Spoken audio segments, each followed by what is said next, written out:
ഈ പരാതികൾ ഇന്നോ ഇന്നലെയോ വന്ന പരാതിയല്ല, അത് കുറച്ചു നാളുകൾക്ക് മുൻപ് വന്ന പരാതിയാണ്. ആദ്യം പോലീസ് സ്റ്റേഷനിൽ പരാതി കൊടുക്കുമ്പോൾ കേസ് രജിസ്റ്റർ ചെയ്യുന്നില്ല. പിന്നീട് കോടതിയെ സമീപിച്ച് കോടതി നിർദ്ദേശപ്രകാരം ആണ് കേസ് രജിസ്റ്റർ ചെയ്യുന്നത്. ഇതിൽ മറ്റുള്ള ആളുകൾ, അതായത് മാലാപാർവതിയും ഒപ്പം മറ്റുള്ള ആളുകൾ എല്ലാവരും തന്നെ സംശയിക്കുന്ന, അല്ലെങ്കിൽ ഒരു ഗൂഢാലോചന ഇത് പിന്നിലുണ്ട് എന്ന് സംശയിക്കുന്നുണ്ട്.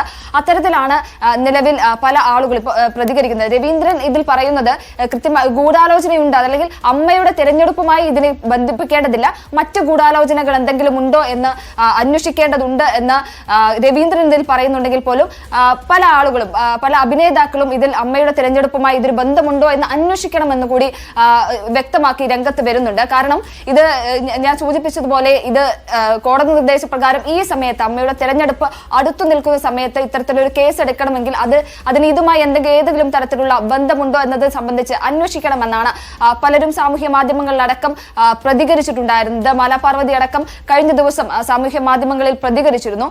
അത്തരത്തിൽ ആണ് ഇപ്പോൾ നിലവിലത്തെ സാഹചര്യം എന്ന് പറയുന്നത്. ആ ഒരു രീതിയിലാണ് പറയുന്നത്. പക്ഷേ അമ്മയുമായി ഇതിനെ ബന്ധിപ്പിക്കേണ്ടതില്ല എന്നും പറയുന്നുണ്ട്. കാരണം അമ്മയ്ക്ക് നിലവിൽ ഒരു ഭരണസമിതി ഇല്ല. തെരഞ്ഞെടുപ്പിലേക്ക് അടുത്ത ഓഗസ്റ്റ് 15-നാണ് അമ്മയുടെ തെരഞ്ഞെടുപ്പ്. അതുകൊണ്ട് തന്നെ അമ്മയ്ക്ക് ഒഫീഷ്യലായി ഇതിൽ പ്രതികരിക്കാൻ സാധിക്കില്ല.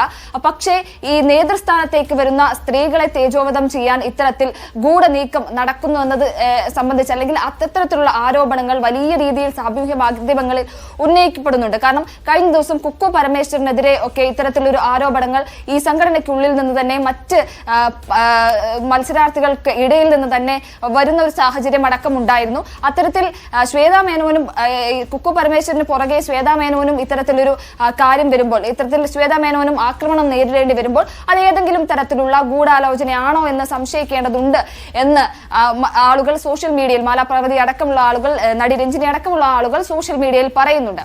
പക്ഷേ ഇത്തരത്തിൽ അത് അമ്മയുടെ തെരഞ്ഞെടുപ്പുമായി ബന്ധപ്പെടുത്തേണ്ടതില്ല, ഇത് മറ്റൊരു കേസായി തന്നെ പരിഗണിക്കണമെന്നും ആവശ്യങ്ങൾ ഉന്നയിക്കുന്നുണ്ട്.